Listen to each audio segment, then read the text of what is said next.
Welcome back to Just Chattin'. And this is the series of videos we do on Thursday and Sunday evenings just for our own amusement. So for all you Audie fans, I don't know if you've noticed, he's right behind me.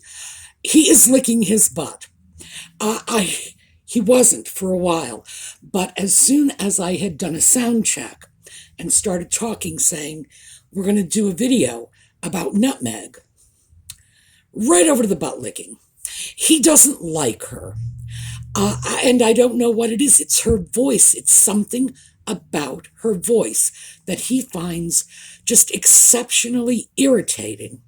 And he will sit at my feet and make this noise, it's somewhere between a whimper and a growl. It frightens me.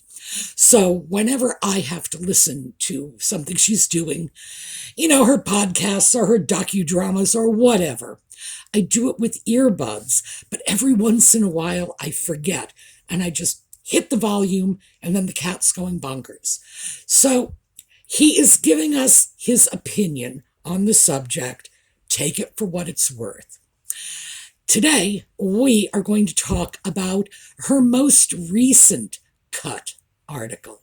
So when we come back.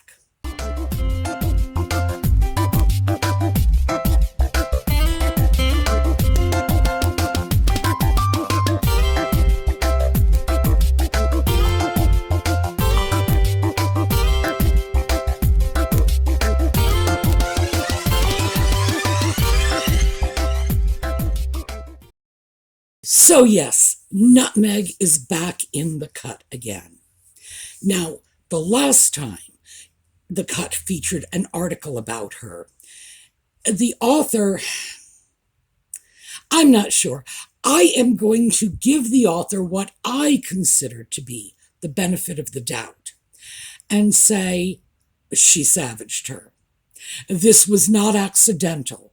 This was intentional. She tore up one side of her and down the other. Other people would say, well, that's hardly the benefit of the doubt. But I'm telling you, from my point of view, when I am confronted by someone with the sense and the skill to pull something like that off, I am impressed.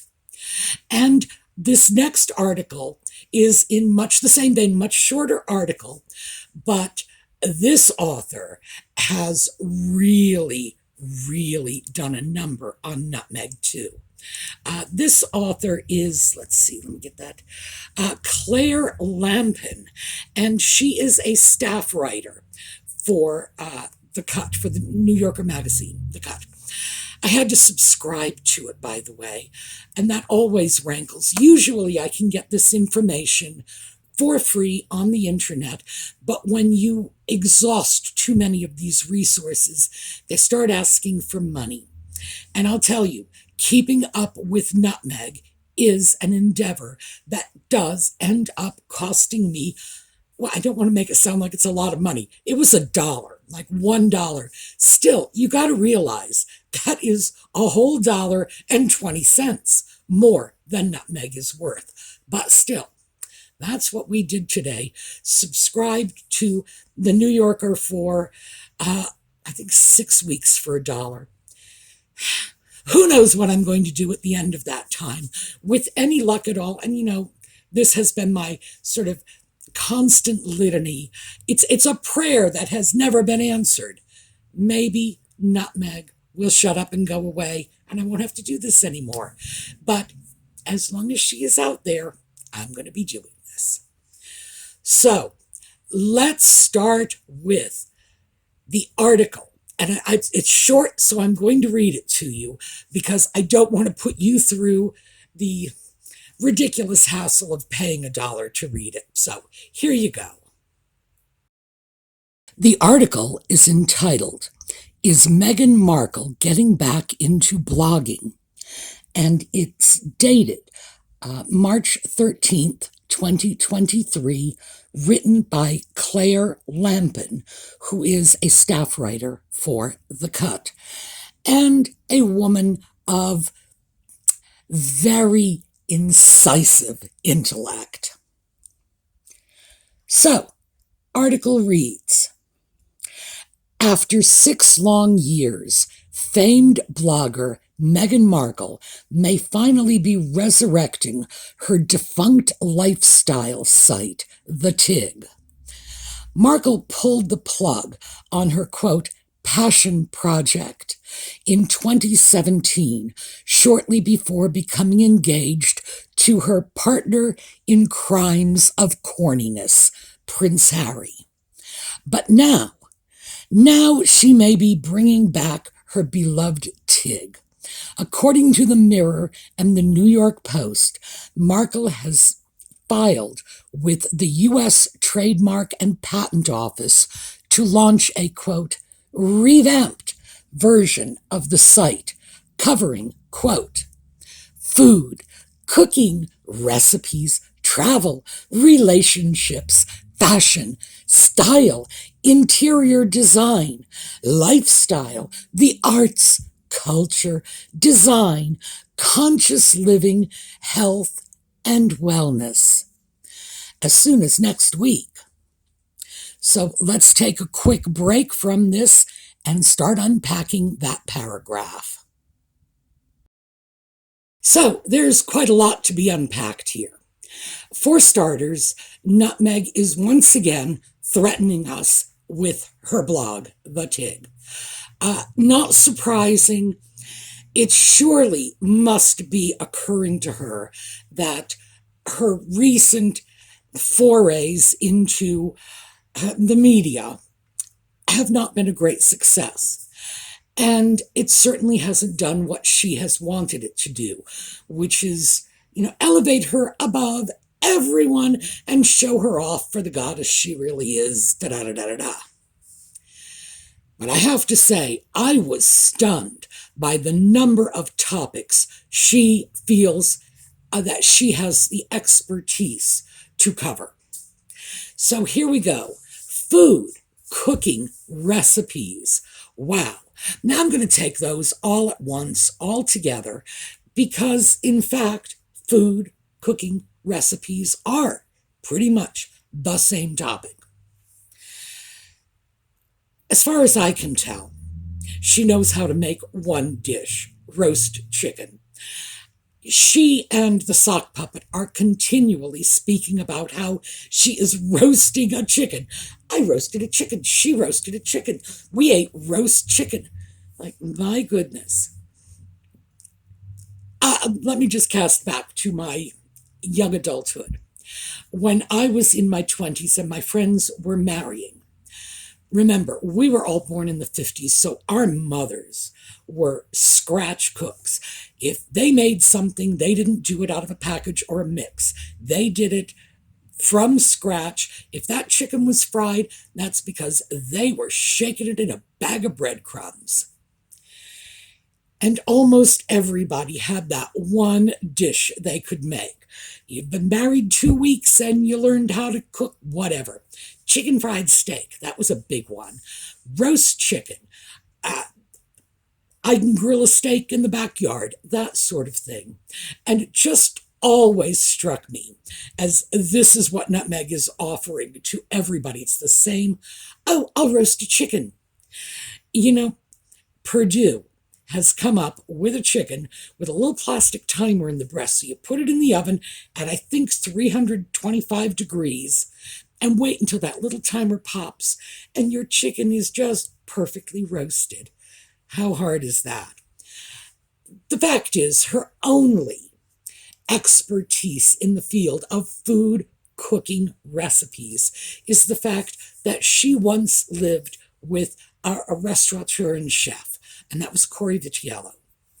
And apparently she did post in the previous incarnation of the Tig a chicken recipe that, according to Tom Bauer in his book Revenge, was Corey's recipe that she apparently stole and published under her own name. Now, he accused her of theft. There's no two ways around it. That is, if it is not true. That is what is called defamation per se. In other words, it's so clearly defamatory You don't have to prove damages. You call somebody a thief. That's all there is to it. But Little Miss, I'm going to sue everybody for everything. Okay, keep in mind, this is the same woman who sued people for violating the privacy of her reborn doll. She hasn't sued Tom Bauer, has she? So one has no choice but to conclude that, yeah, that's true. Apparently, the only thing going on in her blog that had anything to do with cooking and recipes was snatched from the boyfriend. So I'm not really sure how that is going to play for her. But yes, apparently she is a recipe authority, a cook, etc. Although I can't see that she has any legitimate claims to those titles. So let's move on. Travel. Oh, this is one of my favorites. Travel. This is a woman who has apparently convinced the world that she is a globetrotter. So let's just break for a moment, take a look at the sock puppet and what he has to say about this. Acting was her main job, she said, the things she was known for, but she had several careers. Lifestyle writer, travel writer, corporate spokesperson, entrepreneur, activist, model. She'd been all over the world, lived in various countries, worked for the US Embassy in Argentina. Her CV was dizzying. So, I guess if by living in various countries he means two, the United States and Canada, he would be correct. In fact, up until the point at which she moved in with him in the UK, she had only lived in 3 cities. The greater Los Angeles area for most of her life. She was in Evanston, Illinois for 4 years when she was in college. And then she was in Toronto for 7 years while she was filming Suits. She certainly did visit other countries, but she did not live there. So, no, various countries, too. The fact is that her travel, and again, I'm going back to Tom Bauer as my source on this, her forays into the wonderful world of globetrotting consisted primarily of going to other countries when she could persuade someone to sponsor a tour for whatever reason, either because she was going to be ostensibly sponsoring their charity, or because she would be writing an article about them that happened in Malta, only the article was not about Malta. So I wonder how the Maltese Tourist Bureau feels about that. In general, this was no more traveling than anyone in her age group and someone of her financial means has done regularly. And in fact, most of the people in her age group with her financial means were footing their own bills for the travel. So, I don't know. She has done some traveling, absolutely. A lot, no. In the ordinary sense of traveling, as you or I would travel somewhere, no. Some company was paying for her expenses. She would show up. She would stay in a hotel they had secured for her. She would go to locations they had scouted for her, and she would do photo ops. So, does that make her a travel expert? I certainly do not think so. Now, let's take a look at some of the others. Relationships. This is one that just leaves me speechless. How can we even begin to talk about her as someone who knows anything about relationships? What she knows about is ghosting people. That's what she is famous for. Her name is in the Urban Dictionary as a synonym for ghosting. And she's going to be telling us how to run our relationships. Cute. Fashion, again, this is a person who simply If there are 9 dresses in front of her, she is going to pick the one dress that looks worst on her. It's a person who simply doesn't have any idea how to do her own styling, but takes great credit for it, and was very deeply offended when people claimed her friend Jessica Mulrooney was actually her stylist. Oh no, she styled herself. Cringe-worthy to take credit for that mess, but hey. Again, we have style. So fashion style, not quite sure where she's drawing the line there, but clearly she is. 2 different categories.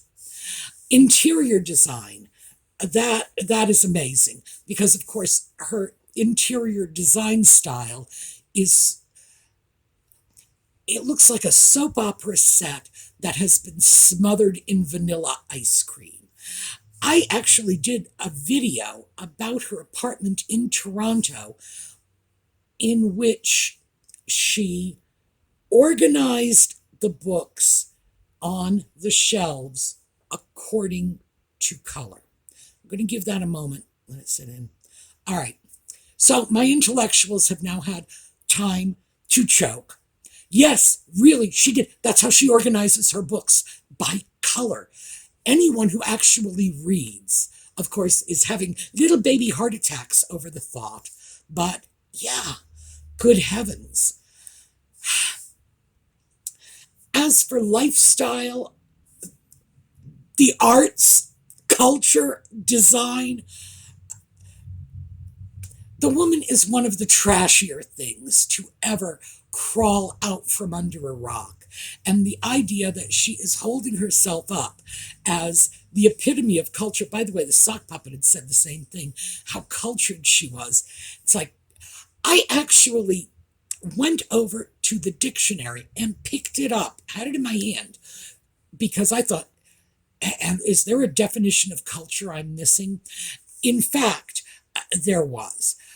When I had the dictionary in my hand, I remembered the biological definition of cultured, which is to be formed in artificial conditions. And then I was like, okay, fine, I'll let him get away with it. Formed in artificial conditions, the woman is nothing but artifice, I'll give him that. But cultured in the sense of someone who has an elevated sense of manners, of breeding. Like, are we serious? Okay. Yeah, I'm working really hard not to just collapse on this, because in fact, these areas in which she seems to be assuming she has something that is worth anyone's time listening to is craziness. It truly is. And the fact is that the idea that people want to hear about this, well, I'm sure the Sussex squad will all subscribe to her blog. But as for anyone else, oh, I do not think so. So let's get back to the article. The article continues. A natural next question for you to ask at this juncture would be, what is a TIG? Debuted in 2014, Markle's TIG took its name from Tignanello, the wine that finally allowed her to, quote, get wine, and thus became her shorthand for the feeling of suddenly understanding something. Thus, her site was devoted to, quote, those TIG moments of discovery, if that makes any sense to you, and also to topics like her dog, cooking, fashion, avocado toast, books, and her, quote, badass reading list, personal revelations, self-love. The list goes on. Here's her 2015 entry on Valentine's Day via Cosmo to give you a feel for the genre. So we're going to take a quick break here and return to this in a moment. So apparently, this was Nutmeg's effort to introduce the word Tig into the English lexicon. Yeah, she wasn't successful. She apparently thought it would be classy to name her blog after a wine. The fact that she's calling it Tig, I don't know, makes me wonder if she knows how it's really pronounced. In this situation, the G is silent. It's used to modify the N. That's how they do it in Italian. In Spanish, they put a little tilde over the N to get that softened sound, as in senor. We do it with vowels following the N, as in canyon, for example, or junior. That's how we get that N sound. But in other languages, they do it differently. This is the Italian version. So, Tig, well, that G wouldn't be pronounced in Italian. So, not sure if she's clear about that. But, hey, she is like this culture maven, so I guess so. One of the things that I noticed in here is that she's going to teach us about self-love. And I have to back off and say, absolutely, I do believe she is a clear authority on that. Can anyone teach us about self-love? Well, if they can, it's Nutmeg. And I think we all know that. But frankly, and remember, this is the same person who organizes her books according to color, is going to share with us her badass reading list. Oh, seriously? I find this very amusing because on a video last weekend, I was talking about a few things I had thrown into my reading list to get out of my comfort zone. One of them was understanding differential equations. You think that's made it to Nutmeg's reading list? Because I very much doubt it. I have been getting headaches from that one. But yeah, I think it's good to get out of your comfort zone, even though the first chance I get, I'm going to crawl right back into my comfort zone, because differential equations are not my thing. This is just, this is a struggle. No two ways around it. But what would her badass reading list be? When I looked at the books that she had strewn around her apartment in Toronto, the only thing I found that I thought was interesting at all was a Noam Chomsky book, not his best by any means. If I were going to drop a coffee table book, take a picture of it in order to show off what an intellectual I was, that wouldn't be the book. Now, the differential equations, that would be the book. It's like, look, I'm so smart, I read this. I don't understand it, but I read it. That is very much what we are looking at. We are looking at a blog designed to convince us that Nutmeg is God's gift. So take that for what it's worth, and let's get back to the text. Continuing. Here's her 2015 entry on Valentine's Day via Cosmo to give you a feel for the genre. This Valentine's Day, I will be with friends, running amok through the streets of New York, likely imbibing some cocktail that's oddly pink, and jumping over icy mounds in my new shoes through the salted, snowy streets of the West Village. But those shoes, by the way, were my gift to myself.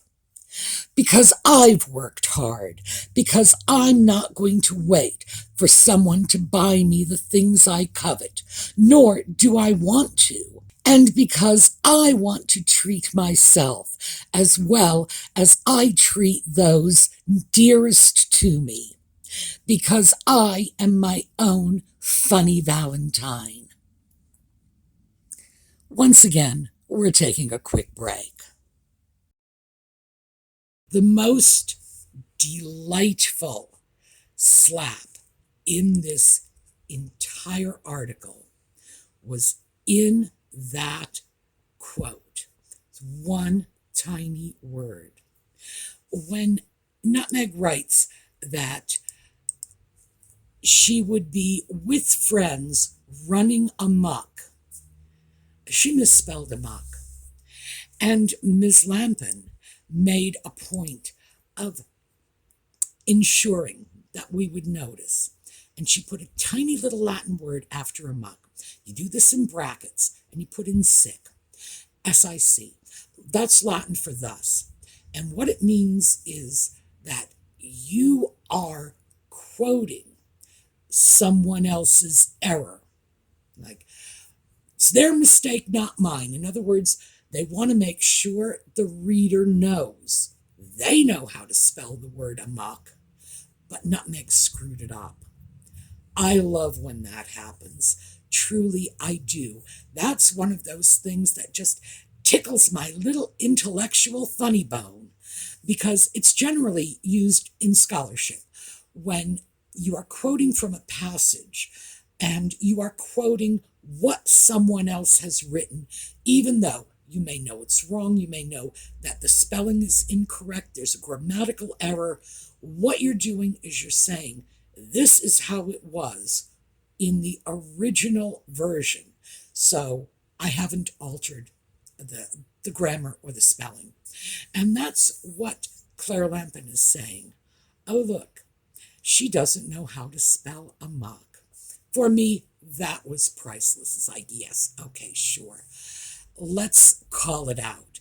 Because the fact is that that is the essence of what this article is about. This is a woman who cannot spell a 4-letter word, because she wanted to put 5 letters in it. She can't spell a 4-letter word. Yet she expects to be giving us lifestyle advice. Oh my gosh. So let's take a look at, I think this is the final paragraph coming up. Continuing. Before you get too excited about TIG 2.0, I will simply caution you that its author has renewed her trademark on the site in the past. In 2019, for example, not to revive it, but to prevent frauds from posting under her byline. That said, our funny Galentine is in a different position now, having taken her final curtsy as a working royal 3 years ago. She and Harry preside over a burgeoning entertainment empire, which includes a podcast and books and Netflix docs and a lot of oversharing. No better way to best the media than by becoming the media, so why not add a blog to the roster? Why not feed us informative posts on how to pack up your royal cottage in one fraught weekend after your husband's estranged family evicts you via email? Why not give us tips about how to host a children's birthday party that doubles as a proxy war in the ongoing beef with your in-laws? Why not tell us how to deal when your husband tells millions of readers around the world about his frozen penis? Live, laugh, love, girl. Live, laugh, love. So I love the little jabs here, taking her final curtsy, on the oversharing. What else? Oh, a weekend after your husband's estranged family evicts you via email. Children's birthday party that turned into a proxy war. The frostbitten penis. Good Lord. But she ends it beautifully. Live, love, laugh. No, live, laugh, love. That was the order she did it in. Live, laugh, love. And in fact, when you are living the life Nutmeg has carved out for herself, all you can do is laugh. Because, quite frankly, much to my intense joy, the whole world is laughing now. So, not too bad. Anyway, I do encourage you all to read the article, assuming you can get it free on the internet. Not encouraging you to pay for it, but if you can put your hands on it for free on the internet, please do. Although, I've just read it to you. But I say, let's show a little love to the writer, because I do think she did a beautiful job on this. So, that's what I have for you today. Audie has been in the background. He has been washing his butt, by the way. But he hasn't been growling because Nutmeg hasn't actually been talking. So he's been good and quiet. I'm not going to torture the cat by doing this on purpose, because that would be mean. It would be, I love my cat. I don't want to cause him pain intentionally. But the next time I find he is accidentally listening to Nutmeg's voice, I'm going to try to record that weird little scary noise he makes, because I'm sure you will all agree with me. He's potentially dangerous when he hears her voice, and I'm quite certain he's going to bite me if I don't make it stop. So I'll share that one with you if I can. All right, that's what I have for you today. We are still doing giveaways. Remember, over on the Sumi's Angels Facebook page, just check in. Audie-themed giveaways for the next couple of weeks. So, scoot on over. We're going to take a look at a slideshow on the way out, and I will see you all next time.